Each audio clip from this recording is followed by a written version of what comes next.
Bismillahirrahmanirrahim. Assalamualaikum warahmatullahi wabarakatuh.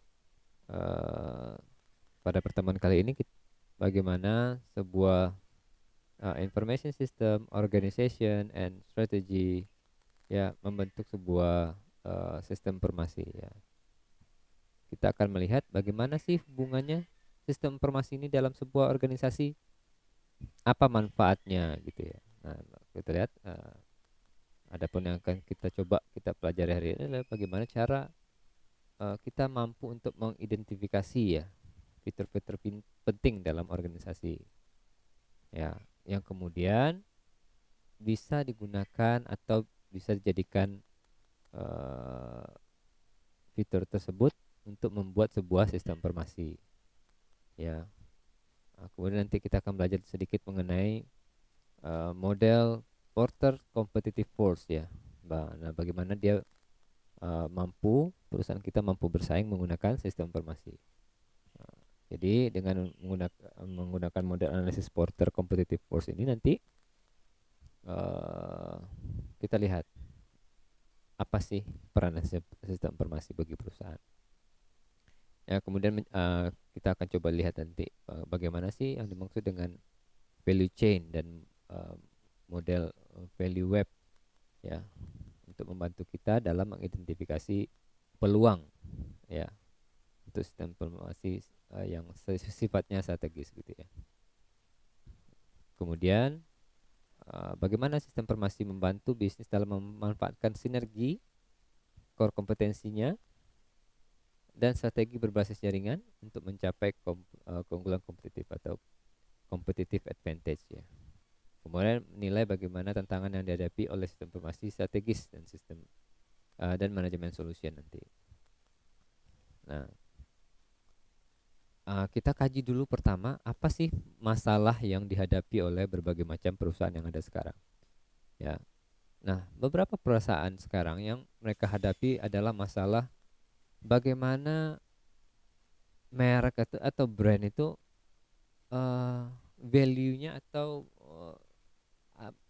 fading ya, dia menghilang gitu value-nya atau berkurang ya. Nah, kemudian muncul kompetitor yang kuat ya, dan biaya atau teknologi cost ya. Nah, contohnya fading brand ini. Contoh, kalau kalian dulu ingat perusahaan Fuji Film gitu. Ya, atau kalau anak-anak sekarang mungkin dulu kalau zaman saya itu ada sosial media dulu awal Friendster.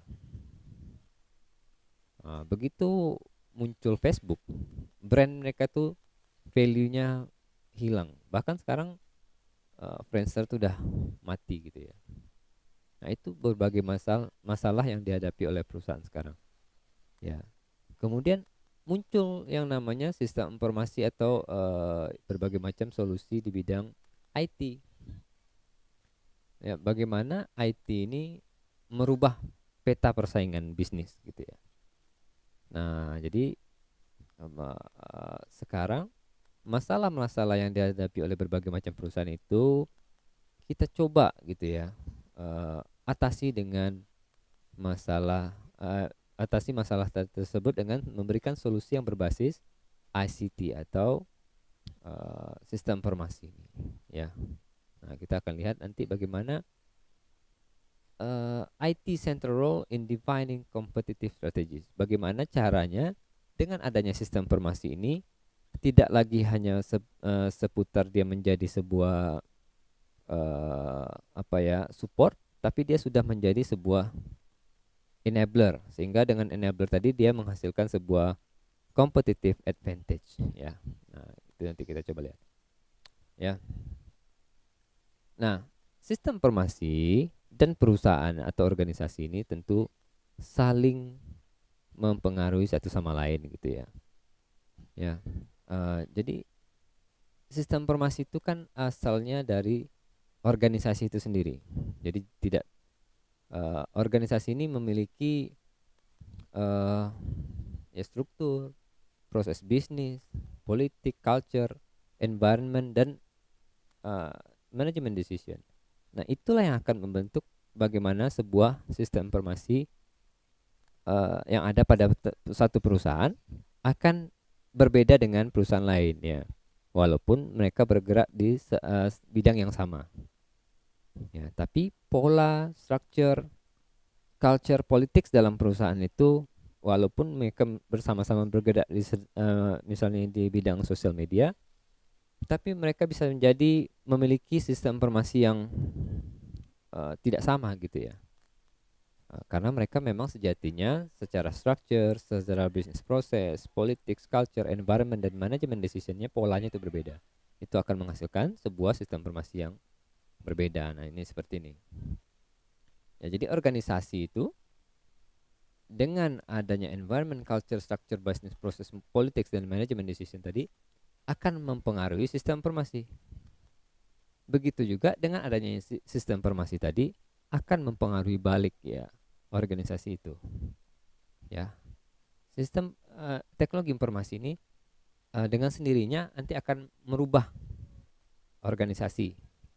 Ya, bagaimana keputusan manajemen diambil dengan menggunakan bantuan teknologi informasi.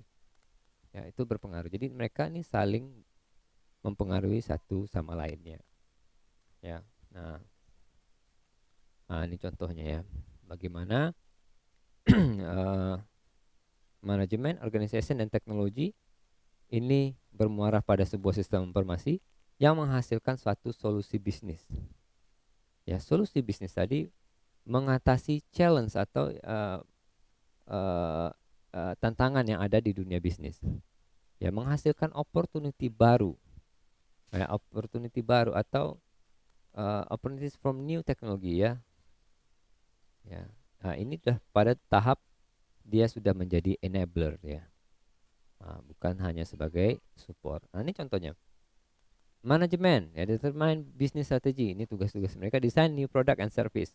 Organization, implement strategy, partner with other vendors, mine customer data. Ya, teknologi, ada teknologi satelit TV, kabel internet, wireless network, smartphone, mobil video, cloud computing gitu ya. Ya. Nah, dengan memanfaatkan kerja-kerja mereka ini tadi ya.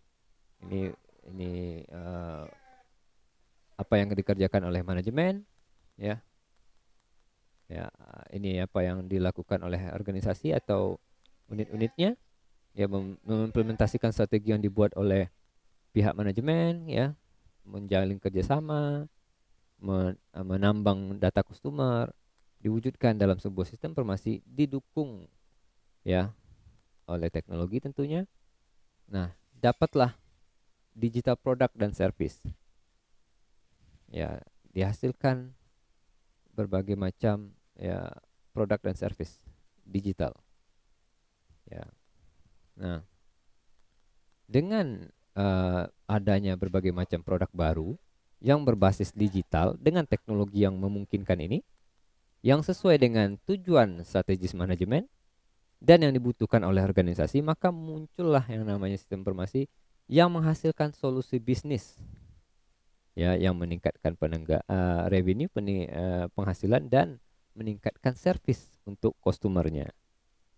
Ya, nah inilah business solution ini yang menghasilkan atau men-challenge atau berbagai challenge dalam bisnis yang ada. Kemudian itu nanti bisnis challenge ini masuk lagi ke manajemen, ditentukan lagi strategi.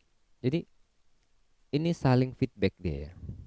Dengan adanya teknologi IT ya, pihak manajemen bisa membuat berbagai macam solusi bisnis ya yang mengatasi berbagai macam challenge yang ada di bisnis mereka ya. Nah, itu tadi kira-kira gambaran umumnya. Nah, sekarang kita lihat apa sih organisasi gitu ya. Ya, secara teknis ya, sebuah organisasi adalah struktur sosial formal.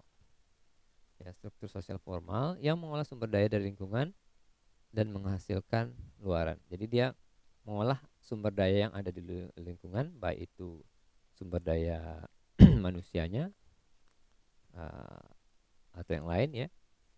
Dia menghasilkan produk, boleh dalam bentuk barang atau keluaran itu ya, untuk menghasilkan keluaran boleh dalam bentuk barang atau jasa. Ya, kemudian atau bisa juga sebuah badan hukum formal ya. Biasanya ada badan hukumnya. Ya, kalau di kita tuh organisasi misalnya organisasi banyak ya, contohnya organisasi masyarakat ya. Ya itu non profit ya, yayasan non profit. Ya, kemudian eh, kalau yang profit oriented itu bisa jadi CPPT ya. Ya. Nah, dia itu memiliki badan hukum. Ya dibuktikan mungkin dengan akta notaris pendirian perusahaan gitu ya. Dan dia memiliki aturan dan prosedur internal atau SOP ini. Ya, SOP. Jadi dia memiliki itu SOP dan struktur sosial. Dia biasanya memiliki struktur organisasinya gitu ya. Nah, itu. Jadi secara technical definition, ya organisasi itu organisasi adalah memiliki badan hukum yang formal gitu ya, yang memiliki aturan dan prosedur internal dan struktur sosial. Nah, kalau kita lihat definisinya secara behavior atau kebiasaannya, sebuah organisasi itu adalah apa ya? Collection of right, privilege, obligation. Ya, sekumpulan hak. Privilege itu semacam keistimewaan, obligation itu tugas ya, tanggung jawab ya, yang delicately balance, yang seimbang dalam jangka waktu tertentu ya melalui conflict and conflict resolution ya. Ya, jadi dia ada melibatkan resolusi konflik atau memecahkan masalah nanti kan ketika terjadi eh, mereka itu memecahkan suatu masalah gitu ya yang ada di lingkungannya mereka gitu ya. Nah, jadi ada dua eh, pengertian organisasi secara teknikal dan behavioral nih ya. Behavioral ini eh, apa sih yang mereka lakukan sebenarnya gitu ya. Ya, oke. Nah, secara mikroekonomi, definisi sebuah organisasi itu kita lihat gambar ini, eh, lihat input from the environment, kemudian diolah oleh organisasi, ya, kemudian memberikan output to the environment, inputnya dari environment diolah, kemudian menghasilkan output, kemudian output tadi digunakan lagi sebagai input, ya. Jadi organisasi itu misalnya modalnya itu inputnya itu tenaga kerja kemudian diolah sedemikian rupa sehingga menghasilkan jasa gitu ya. Ya, kemudian dikonsumsi digunakan oleh lingkungannya ya. Jadi dia seperti itu environment. Jadi inputnya dari lingkungan, kemudian output yang mereka hasilkan itu digunakan juga oleh lingkungannya ya. Jadi seperti itu secara mikroekonomiknya ya. Nah ini jadi behavioral view of organization, uh, sebuah organisasi itu adalah pada dasarnya ada sebuah grup ya yang memiliki apa ya ya struktur dan memiliki proses ya. Ya, kalau kita lihat di sini ada environment resource ya, ada SDM atau bahan yang mereka miliki, kemudian diolah oleh organisasi ini ya, kemudian menghasilkan output.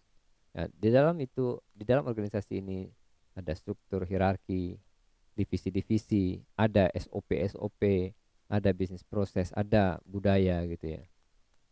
Ya. Nah, dalamnya juga ada proses-proses. Ya, hak dan kewajiban, ya.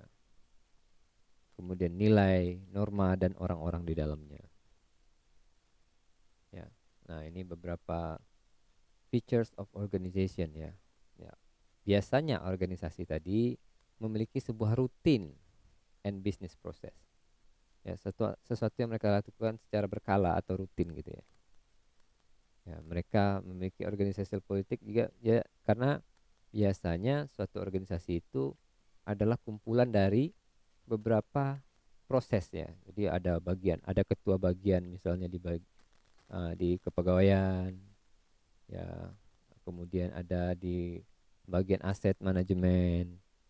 Nah, ini kan tentu saja eh, semua saling memiliki kepentingan untuk memajukan divisinya, sehingga nanti ada keputusan-keputusan itu yang sifatnya politik dan juga dipengaruhi oleh politik internal dan eksternal gitu ya. Organisasi juga punya culture ya, culture-nya ini culture organisasi ya, dan environment, lingkungan sekitarnya. Ya, kemudian organisasi itu juga memiliki structure ya. Ini organisasi ini kan biasanya punya yang namanya hierarki ya. Ya, ada CAO-nya misalnya, kemudian ada head of division misalnya, ya seperti itu. Ya. Nah, ini rutin and business process. Ya, rutin and business process. Rutin ini dalam bentuk SOP atau standar operational procedure. Dia itu aturan ya. Ya, aturannya itu jelas gitu ya. Ya. Dan dia peraturan ini digunakan atau dikembangkan untuk menghadapi keadaan yang sudah bisa diprediksi atau yang normal gitu ya.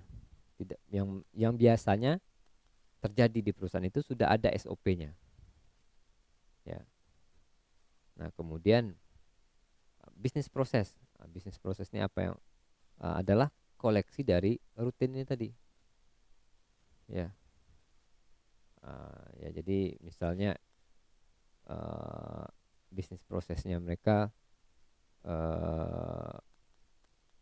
contohnya mereka menghasilkan jasa ya misalnya. Jasa itu misalnya jasa pariwisata kali ya, tour guide misalnya. Suatu perusahaan yang bergerak, organisasi yang bergerak di bidang pariwisata misalnya.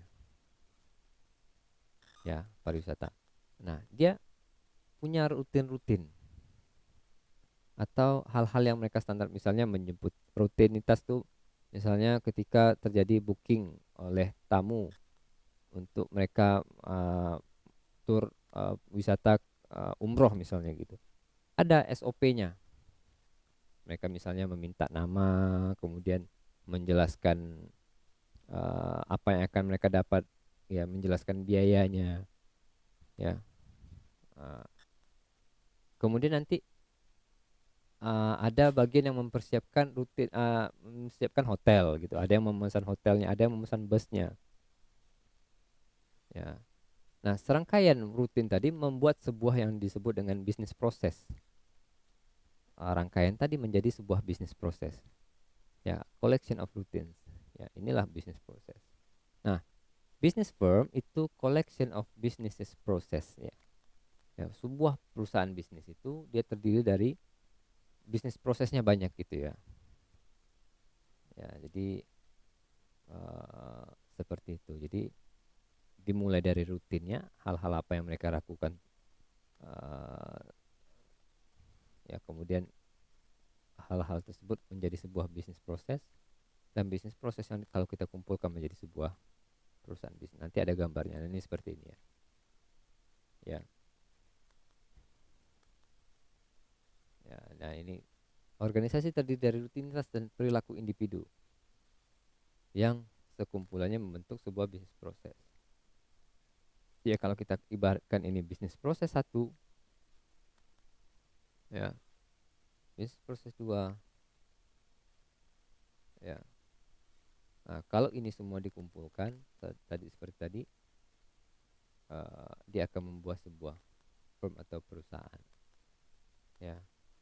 Nah, aplikasi sistem informasi mengharuskan rutinitas individu dan rutinitas proses bisnis merubah untuk mencapai kinerja organisasi menjadi lebih tinggi. Kita harus mampu merubahnya lebih efektif ya. atau nanti ada rutinnya ini lebih efisien gitu. Nah, sehingga mengubah nanti pola bisnis gitu ya. Nah, kita lihat tadi ada fiturnya organization politics. Ya, dalam perusahaan tadi kan ada terjadi banyak pimpinan-pimpinannya misalnya. Nah, itu mereka semua berbeda pandangan gitu ya, menyikapi suatu masalah misalnya. Ya, jadi terciptalah politik gitu ya. Ya, contohnya di lingkungan bisnis itu mungkin kalau di lingkungan contohnya di level universitas mungkin seperti itu misalnya. Nah, universitas itu kan sebuah perusahaan pada dasarnya ya. Ya. Nah, ada perbedaan pandangan antara berbagai macam divisi-divisi. Ya, ada kompetisi dan ada konflik yang terjadi di situ. Ya, sehingga kadang-kadang tidak jarang politik internal ini yang menghambat majunya organisasi tadi ya, atau berubahnya. Jadi sehingga susah dia berubah. Ya, ada orang-orang yang sudah berada di zona nyamannya, nanti kalau datang sebuah perubahan itu susah berubah gitu ya. Nah, jadi kita harus memperhatikan sistem informasi ini dipengaruhi oleh politik organisasi. Ya, kita harus memperhatikan hal-hal tersebut. Ya. Ya, kemudian culture-nya, bagaimana budayanya gitu ya. Ya. Jadi encompass a set of assumption that define goals and product. Ya, apa produknya yang akan dibuat ya? Di mana dia dibuat? Ya. From whom the product should be produced? Ya, dari mana dia diproduksi gitu ya. Nah, ini harus kita perhatikan untuk membuatnya ya. Jadi ini kemungkinannya sangat kuat untuk menyatukan kekuatan tadi ya. Kalau kita mampu mengorganisasi ini, itu akan menjadi sesuatu yang sangat membantu perusahaan ya. Kalau kita mampu manage yang ini organization culture ini dengan baik ya. Nah, kemudian yang kita harus perhatikan berikutnya adalah organization environment-nya. Ya. Gimana sih lingkungan organisasinya gitu ya. Nah, banyak yang terjadi itu lingkungannya sudah berubah. Misal ya, lingkungan itu teknologi gitu ya. Perusahaan tidak mampu mengikuti atau organisasi tidak mampu mengikuti perubahan atau perkembangan pada lingkungan. Ya.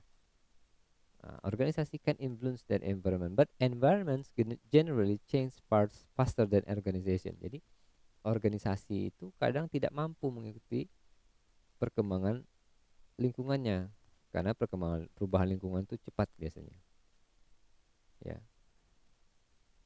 Nah, kita akan menggunakan nanti sistem informasi itu untuk sekurang-kurangnya untuk mengikuti bagaimana sih perkembangan lingkungan yang terjadi gitu ya. Sehingga kita dapat mendapatkan sesuatu nanti dari sistem informasi ini. Ya.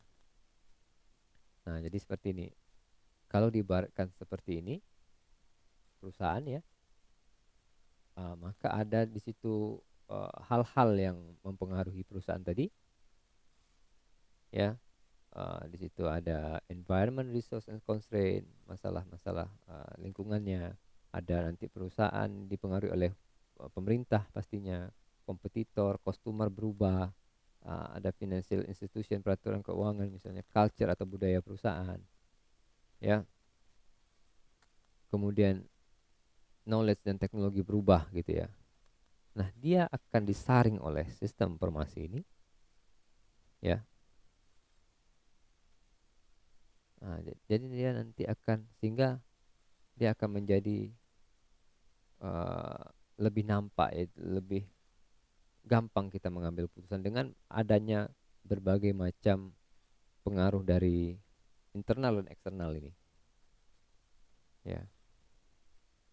Nah, jadi dia akan mampu melihat lebih jelas dengan memanfaatkan nantinya sistem informasi. Sistem informasi inilah yang nanti akan menyaring uh, semua ini. Ya. Nah, jadi dia memiliki information technology plays a critical role in helping organization perceive environmental change. Ya. Dengan adanya perubahan-perubahan terhadap lingkungan, sistem informasi akan memberikan bantuan pada perusahaan untuk mampu mengambil keputusan yang tepat ya. Ya. Bagaimana dia mengatasi perubahan-perubahan yang ada di lingkungannya. Oke. Nah, ada sekarang yang disebut dengan lingkungan berubah itu contohnya disruptive technologies. Ya. Ada yang disebut dengan disruptive technologies. Jadi perusahaan itu menghadapi perubahan lingkungan yang sangat cepat ya. Cepat ya. Ya. Apa sih disruptive teknologi? Teknologi yang merubah cara orang berbisnis pada dasarnya ya. Ya. Ya. Perubahan yang dibawa ini fundamental sehingga orang berubah cara berbisnis, ya, cara dia memasarkan, ya. Nah, apa sih contoh teknologi-teknologi seperti itu? Ya jelas, ya dengan setelah ditemukannya komputer, ya internet apalagi, ya. Contoh-contohnya itu, ya,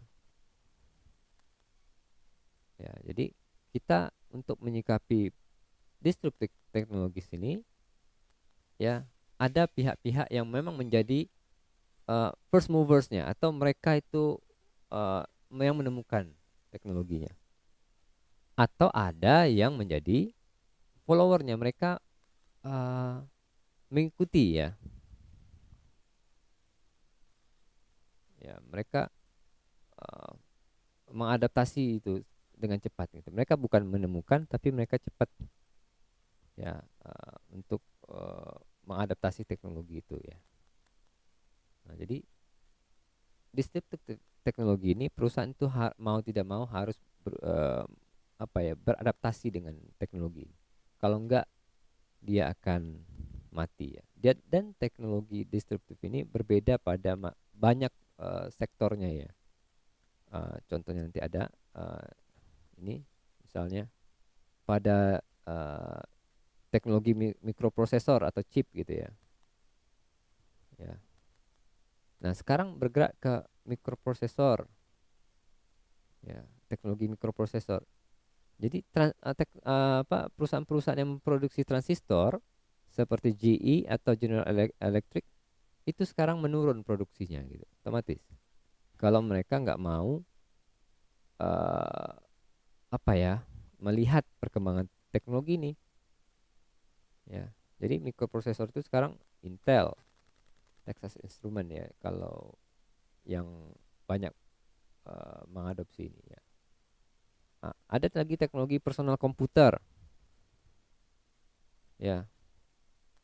Nah, perusahaan-perusahaan yang mampu membuat uh, komputer yang lebih kecil, lebih murah ya, tapi dia berfungsi seperti komputer yang biasa atau yang standar gitu ya. Kalau dulu sekarang tambah kecil ya, personal komputer, teknologi personal komputer. Maka perusahaan yang memproduksi komputer ini HP, Apple, IBM, ya, dan chip manufacturer naik. Ya. Sementara mainframe, IBM dan mini komputer DEX firms loss. Jadi sekarang perkembangannya komputer itu, kalau dulu kan komputer itu terdiri dari mainframe ya. Nah, teknologi itu sekarang sudah ditinggalkan gitu ya. Nah, perusahaan yang tidak mampu beradaptasi atau mengatasi berbagai perubahan teknologi tadi akan itu hilang mati ya. Ya. Nah, IBM itu berubah ya dari pemroduksi mainframe ya, perusahaan produksi mainframe ya. Ada buku yang menarik sekali tentang IBM ini, Who Said an Elephant Can't Dance ya. Siapa bilang gajah nggak bisa menari? Karena IBM ini perusahaan yang besar gitu ya. Nah, dia melakukan berbagai macam apa namanya perubahan dalam organisasinya. Nah, itu buku itu menjelaskan itu ya. Nah, kemudian di dunia digital misalnya banyak ya.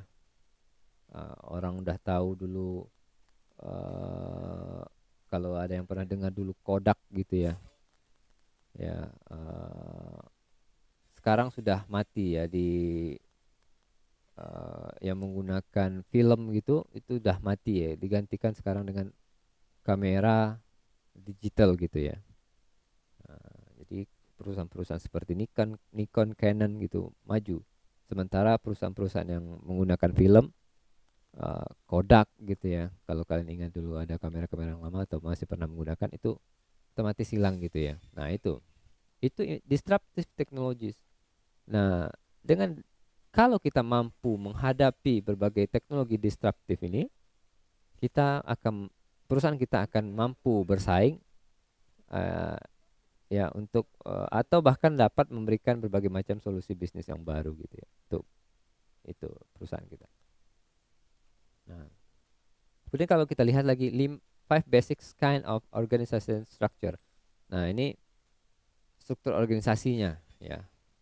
Ini ada entrepreneur, machinery bureaucracy, divisionalized bureaucracy, professional bureaucracy, and ad hocracy. Ya, nanti ada lagi modelnya seperti ini. Goals, constituent. Nah, dan model organisasi ini mempengaruhi apa ya? Mempengaruhi bentuk sistem informasi atau sistem informasi yang akan kita buat. Ya, ya, tuh. Nah, jadi itu adalah beberapa hal tadi yang mempengaruhi sistem informasi yang akan kita buat. Ya, ini kind of basic organization structure. Nah, di pertemuan berikutnya kita akan membahas bagaimana sebuah sistem informasi tadi berdampak terhadap perusahaan ya. Nah, nanti akan kita lanjutkan di pertemuan berikutnya. Mungkin itu saja dulu. Apa saja yang mempengaruhi sistem informasi dalam perusahaan ya. Wabillahi taufiq wal hidayah. Assalamualaikum warahmatullahi wabarakatuh.